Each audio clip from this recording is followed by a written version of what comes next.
You're listening to The Coffee Hour. I'm Andy Bates. I'm Sarah Gulseth. And I'm Jordan Harms. Hey, Jordan's here today. Hi. Because... Oh, no. Jordan's co-hosting. Because we've got Sarah in the hot seat. That's why. It's so uncomfortable. We get to ask Sarah lots of questions because Sarah went to school. I'm still in school. Oh, you're still in for some time. Another 4 years. But graduation, by the time this airs, graduation will have happened. Yes. Assuming you got to graduate. Assuming I get to, hopefully future Sarah graduates. That's right. We're going to chat about that in just a moment. Today's episode of The Coffee Hour is underwritten in part by Concordia University, Nebraska. You can learn more about Concordia University, Nebraska at cune.edu. Joining us in studio today, our guest, one of the hosts of The Coffee Hour and the Lutheran Ladies Lounge and digital media manager here at KFUO, Sarah Gulseth. Welcome to The Coffee Hour. Hey, thanks. I've never been here before. Yeah, are you new to the awesome. Yeah, I am, as a guest. Oh, so you started this wonderful adventure called grad school at Concordia University Irvine, 2 years ago? August of 2023. So a year almost, and a half-ish. Yeah, almost 2 years ago. Yeah. I keep telling people 17 months, but I haven't actually counted. So hopefully that's right. So it was not... Yeah. It was not a graduate studies program in actuarial science or math. No, there was very little math, blessedly. Let's go back in time since you've been in grad school for 17, 18 months. But let's go back a little bit earlier than that. Let's talk about your college career. Where were your undergraduate studies and what was the focus of your undergraduate studies? Yeah, so I went to Concordia University, Chicago. Great place. I studied exercise science and graphic arts, and now I work in radio. It's a very nonlinear path. That makes sense. Makes total sense, yeah. I actually, originally I was planning on studying dietetics. My goal at that time was to go into public health. I wanted to work with disease prevention, but the school that I had originally applied to didn't have, I went to a dietetics class because I visited there and I realized there was a lot of chemistry. And I said, no, this is not for me. And then Dr. Charles Brown visited my high school and with the capella and they sang, or we did a high school choir thing with him, something along those lines. And at that point, I was like, I need to go to Concordia, Chicago to sing. So I actually went to Chicago to sing in capella. And then I also got my 2 degrees in exercise science and graphic arts. This checks out if you know my personality. It does. But pretend we don't. Yeah, so I originally went for exercise science to do public health. I added the graphic arts because I discovered that I really like to do art. And then I needed a second degree program, and I figured I might as well get something. You needed a second degree program? Well, I needed enough credits to graduate, and therefore I might as well have a second degree because why not be nicely organized as I do? So yeah, graphic arts ended up as my second degree. And that's what I ended up using a lot after graduation. I worked at a YMCA as a personal trainer and group exercise coach, instructor, teaching a lot of spin classes, strength classes. It was really fun. But yeah, I started doing marketing at the Y, and that eventually is what led to being here.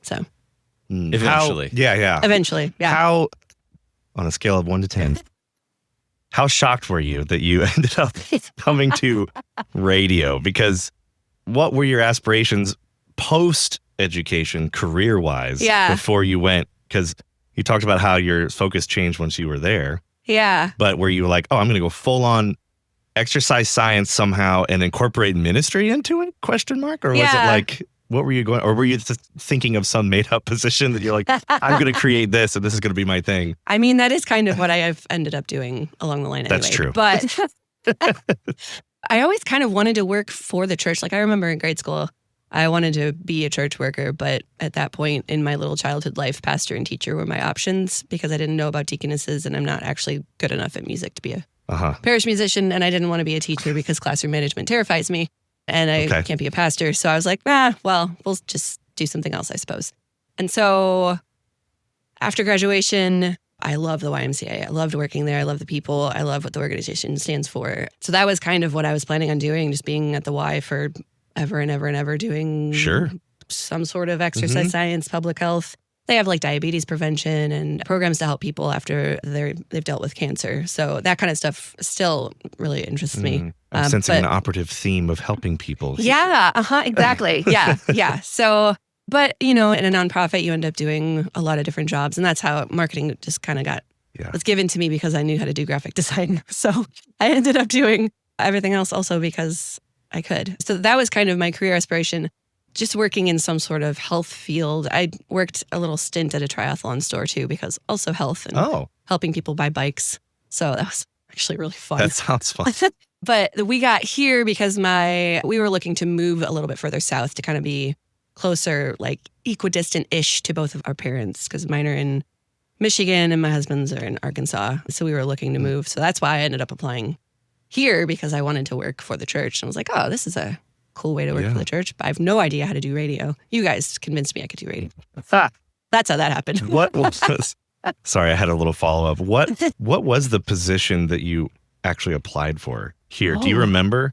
Because what would have caught your eye? I feel like your position now might not have necessarily caught your eye then. Yeah. I think it was just like announcer producer. Oh, wow. And you were like, I could do that. Well, I originally applied for the social media job and I didn't get that one with like big LCMS, which was fine. Yeah. Gotcha. So HR already had my application. They're like, hey, this position's open. What about this? What about this? I was like, I don't know radio. You're like, sure. I have to talk now? That was the most terrifying part. Yeah. Yeah. Doing this. Figures.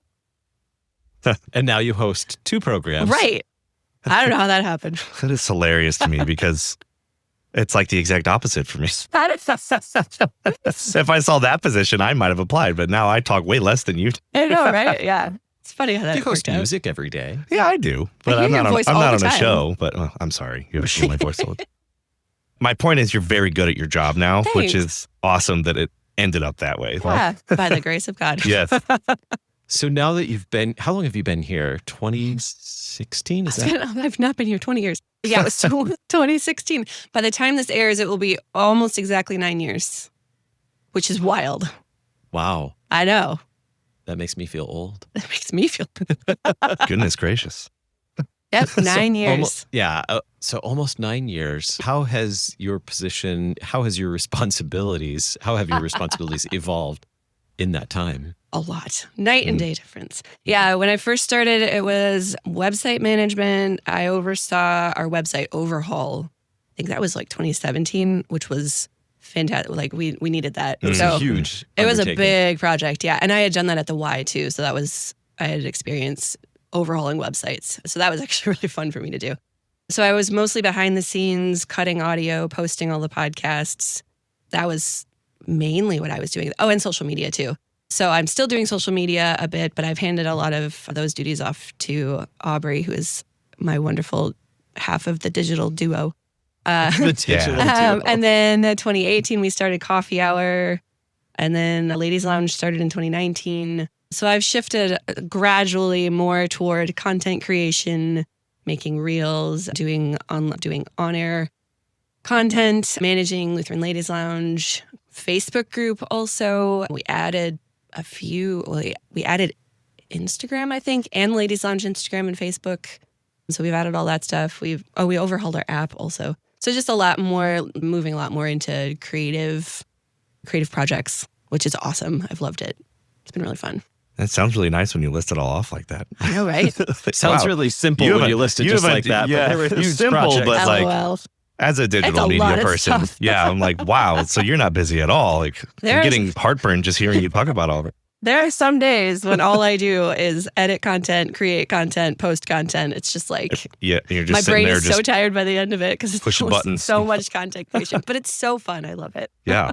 So your time here evolved over time and your responsibilities changed from stuff that might have been more relevant when you first got the job to really blossoming into stuff you're more passionate about. Mm-hmm. When did the switch happen where you're like, now it's time for more school and go to, like, now I'm going to go to grad school? What was the impetus of that, if you can even remember? Well, getting a master's degree has actually been on my bucket list since I was an undergrad. Okay. So yeah, there was no switch. It's just been a slow burn until I actually found a program I wanted. I was researching master's degrees like since I graduated undergrad. But I think we've talked before about multi-potentialates and how I just like a whole lot of stuff. That is a common theme among our team. So, yes. So the hard part was picking what to do because when you're an adult and you go to grad school, you're spending a lot of time and money on something. And so I wanted it to be actually relevant to my career and like what I'm doing, but also worth the time and the money. And it took a good, 12 years for me to actually find something that was something I wanted to do. I kind of eventually narrowed it down to like theology because I kind of always wanted to do with a theology degree anyway, which I will be doing eventually in the fall. Communication, because I work in communication and I don't really have any like real actual like academic knowledge of communication. I just work in it. And creativity, because Andy told me about a master's in creativity at one point, and I said, "Oh, that's definitely my jam." So that was kind of like the 3 buckets I eventually settled on. That was a few years ago when I kind of got more into doing creative things and understanding kind of where my role here was and that I really enjoy doing this work. Yeah. So I discovered Irvine's organizational leadership program because I was looking at their theology department. Because I've been looking at doing deaconess studies for since my sophomore year at Concordia, Chicago. I had been thinking about doing deaconess studies. And so I kept dabbling in like what theology programs were out there. So I finally was just looking randomly at Irvine's theology programs and just kept exploring their website and discovered an organizational leadership master's. And I read the course list and I was sold. I was like, this is it. This is what I'm doing. Yeah. Quick aside, as you shared your coursework with us and used our team as your guinea pig. Yes. Willing guinea pigs. Yep. I've been nothing short of a little envious of the programs you've actually gotten to do. So it's been amazing. I think you picked definitely the right degree. 0 regrets. Yeah. Yeah. Yeah, I agree. I think it's been fun for me to just kind of sit back, but also be involved too. But we've had a lot of conversations. To be able to perceive how what you're learning is so applicable to what you do and how much you're enjoying learning and applying the things that you're learning. Yeah, I do love school. That's and true. learning. It's just kind of my hobby at this point. Mm-hmm. Mm-hmm. I can affirm that, and anyone who knows you more than the conversations, even just the conversations they hear on the air probably know that as well. Yeah, if you're paying attention. We're going to talk more about Nerd, how N. the things that you've learned in your program, in the organizational leadership program at Concordia University Irvine has been useful to you. We're going to talk more about that in just a moment. You're listening to The Coffee Hour. I'm Andy Bates. I'm Sarah Gulseth. I'm Jordan Harms.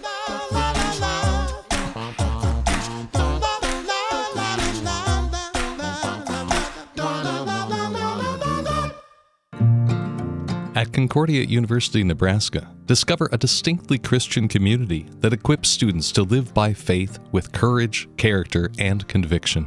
Intentionally combining our Christian faith, Lutheran heritage, rigorous academics, and practical real-life experiences, we prepare students to fulfill a higher purpose in their vocations and life. Learn more about Concordia University, Nebraska at our website, cune.edu. That's cune.edu.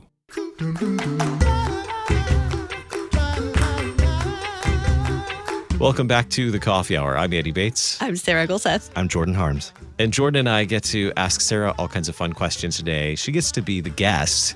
Yeah, it's very strange. Talking the whole time. Welcome to our show, Sarah. Thank you. So you sort of touched on this, I think, right? That why you said that the program kind of reached out to you for Irvine, but there are other Concordias. Why Irvine and what excites you about Irvine in particular? Yeah. So part of the bucket list item of doing a master's degree was also that I wanted to go to a college in an exotic place for one of my degrees. Exotic. As a Midwestern born and raised girl, Southern California counts as an exotic place. About as exotic as it gets in the lower 48. Right. Yeah, I went to California on a choir tour when I was at Chicago. And so I was very excited to have the opportunity to go back. Even though I only spent 4 days there. And then when this airs, I will also have gone back for graduation. So it's not like I've been there for a year and a half. But just having the opportunity to go to Irvine and be there, that was like, okay, that would be super fun. But also the program is highly relational. So it's in the Townsend Institute at Concordia Irvine.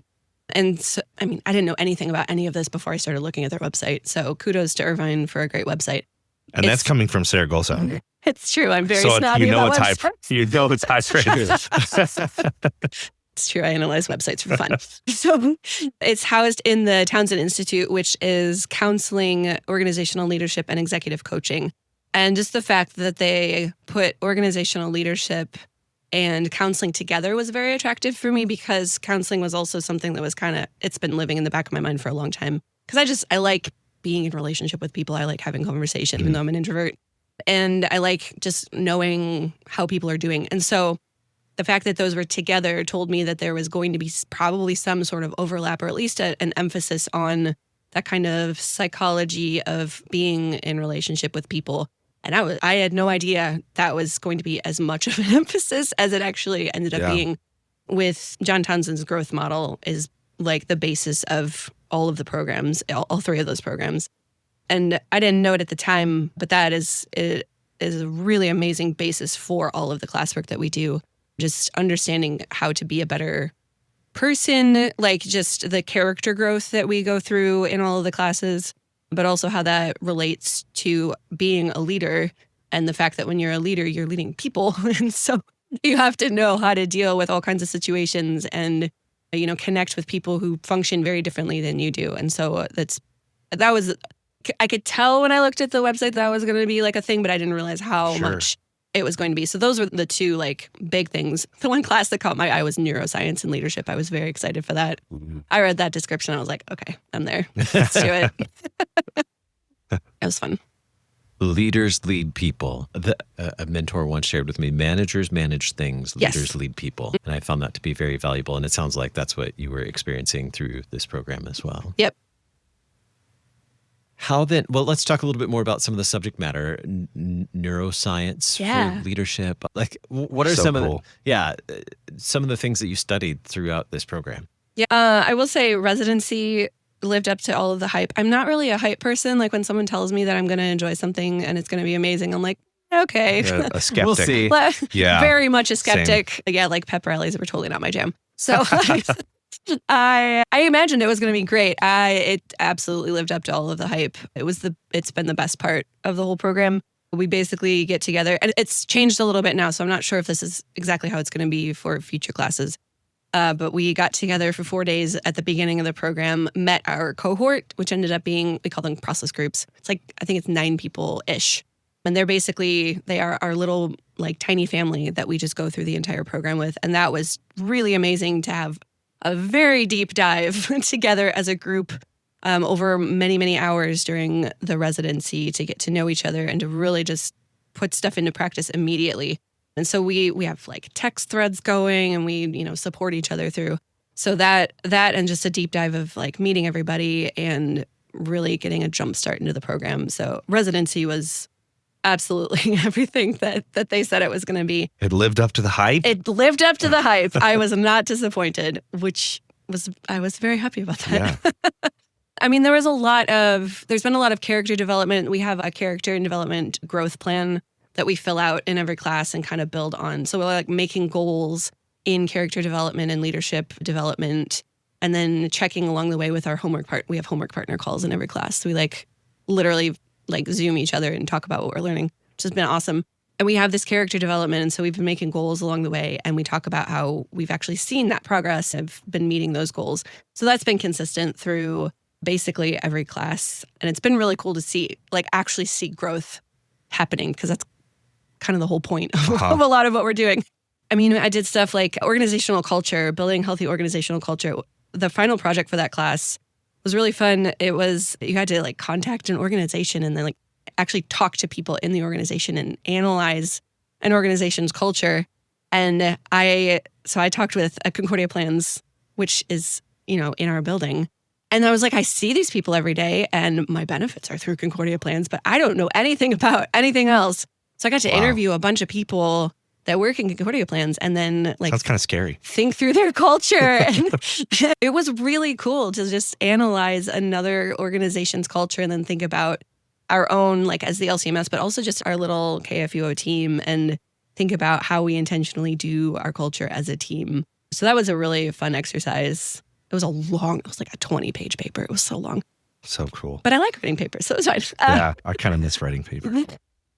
Go to grad school. The neuroscience class was really cool because I do have a background in science. Right. and anatomy and physiology. And so like learning about the brain and how the brain works and how that affects leadership and how we actually function as people in relationship with other people, that was really cool. And that was also paired with emotional intelligence. And I really want to learn more about emotional intelligence. In a 7-week class, you can only learn so much. But there was a story that we learned about in our emotional intelligence little bit of the class, how like health outcomes for people who have doctors who actually care about them as people and like ask questions about how they're doing in their lives and stuff. They have better health outcomes than doctors who don't do that and just like prescribe medication and don't actually care about you as a person. That's really interesting. Like there's science behind why connecting with people and taking time to ask questions about how they are. There's science behind why this actually works really well. The communication class was fun. The final project for that was a podcast. So I kind of got to... I know. Interesting. I know, right? I got to flip the script a little bit because this is obviously what I do. And so I got to kind of run through some best practices in podcasting with my class. That was really fun. Gave me a little bit of a time to teach people with it. It's not something like Group X, I teach exercise. Like I know how to do that, but I haven't like taught content that much to people. So it's the best way to learn though. Yeah, that was really fun. The ethical decision-making and cultural foundations was a life-changing class. We had a role play where we were just like thrown into the situation in one of our virtual classes where we had to like figure out what to do when a city flooded and we were the organization that was providing services to people and we had no money and we had to round up volunteers and the entire city was flooded and we had like 20 minutes to figure out as a team what we were going to do and present it. It was terrifying, but also a very pivotal moment in like understanding that we can actually make decisions because ethics are very complicated. And that was really interesting. And we got to do a project on like cultural foundations, like understanding how to see things from another person's perspective. Even if you haven't lived their perspective, you can understand where other people are coming from and be curious about where they're coming from. So that was a fun project to do. And I am just finishing up my capstone. Well, when we're recording, finishing up my capstone on humor in leadership, which has just been really fun to dive into how humor is an actual leadership skill and how it is a thing that actually makes a culture better and helps people to work better and helps with stress management. And I just kept thinking about like all the gifts we send each other. Like, this is productive work because I'm looking at a gif of Clippy, the paperclip right now. That I sent you all before we did this. Yeah, how humor actually builds a healthier culture in teams. So that was a very fun project to just learn more about humor and validate my comic walls that I have in my cubicle. I must interpret for my generation and older, for those who are not familiar with a GIF, a GIF. It's an animated graphic. We're not sending each other gifts throughout the day, but through our inter-office chat. On Teams. On Teams, yes. We have text chat that we use throughout the office. And sometimes we have, on our creative team, we have conversations entirely in animated images. That's true. Not any text. And it's hilarious.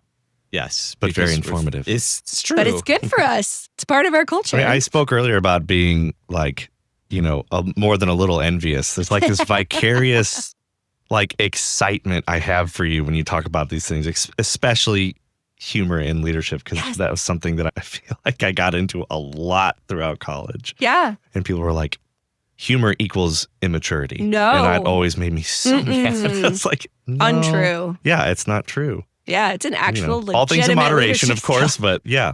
Well, yeah. So there are appropriate ways. Right. Yeah. So you talked about your courses and implementing them, not just with interviewing, Concordia plans, but then also larger LCMS ecosystem. But then you mentioned our little KFUO family. Yeah. What are the, I guess, tactical skills or tangible skills that you have interpreted from your courses into our team? How have you utilized those? So like the most tangible one was an assignment that we had to make an interview questionnaire. I can't remember what class it was, and I didn't go back and look.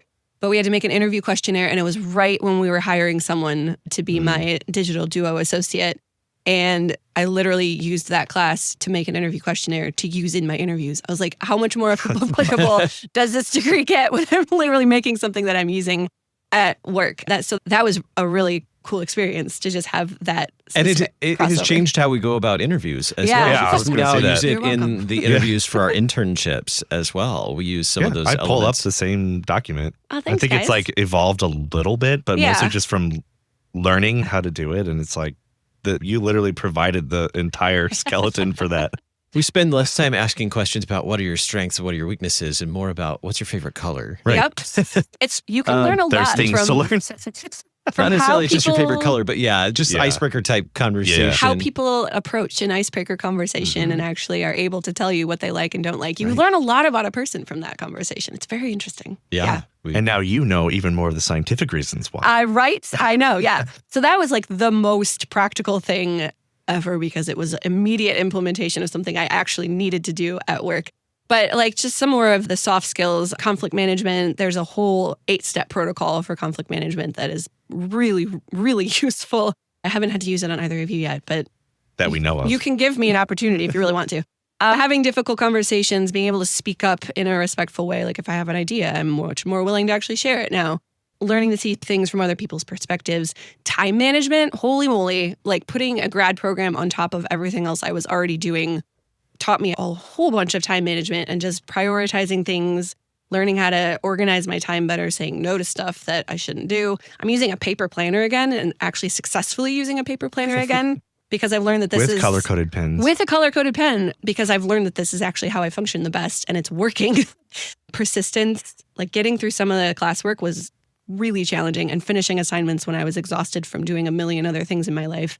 Just keep going and to stop worrying about grades. I've lost a lot of my perfectionism and people pleasing, which has been great. That's for the character development, but that's been really helpful to just function more effectively as a human being. And then the two other really helpful things that have also helped our team, well, at least Working Genius has been really helpful for our team. Agreed. Yeah. Going through that process myself and then coming back to you guys and being like, we need to do this. It's so good. Yeah. And so doing that for the whole team, just understanding how we function as a team together has been so helpful for all of us. And then I did Strengths Finder also, which I'd love to do with the team. But that one was even more helpful just personally understanding how I function in a team and just with like doing projects and stuff and understanding what I contribute to a team. That has been super duper helpful. So just it's been a lot of character development and just being more confident in who I am and what I bring to the table. Well, congratulations. Thanks. We will celebrate in person when you return Yeah. from your graduation, which at the time that this airs, you will be back, Yeah. Lord willing. Lord willing. And we'll Woof. celebrate Hope that graduation. Hope this ages well. And since this is airing after your graduation, you have now graduated. What's next for the perpetual student? Oh, perpetual student. Yeah. I'm taking the summer off Excellent. because we have work travel, LWML and gathering. Those Yep. will be my summer. And then in the fall, I'm starting the online deaconess program at Concordia Seminary, St. Louis. It has been a long time coming. I'm sure we'll have a conversation about that. What is an some point. online deaconess? Online deaconess program, online deaconess studies. So I can stay here. I can do my internship here. It's a 4-year program, but I'm finally doing it. And I'm so excited to finally dig into theology and mercy work and bringing the gospel to people. It's been a thing I've been wanting to do for like a solid 15 years, and it's happening. It's a good thing we do something with theology here. I each know, day. right?